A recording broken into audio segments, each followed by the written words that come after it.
it's me, Ovary Actor, and today we will continue the discussion on 2.2 in the WFTDA Rulebook.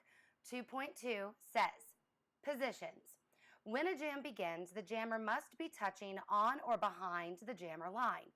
Blockers must all be behind the pivot line, ahead of the jammer line. And all non-pivot blockers must not be touching the pivot line.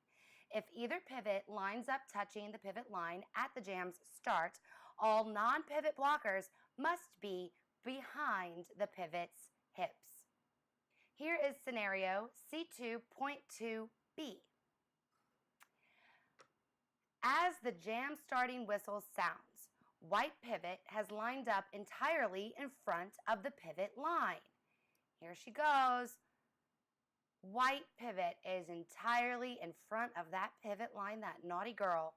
The outcome, white pivot immediately receives a penalty for illegal positioning, and she is sent to the penalty box. The rationale, white pivot, as the jam starting whistle sounds, white pivot was entirely out of position, having both skates ahead of the pivot line. They are immediately penalized rather than warned and allowed to yield, because this is a flagrant violation of the rules regarding starting positions.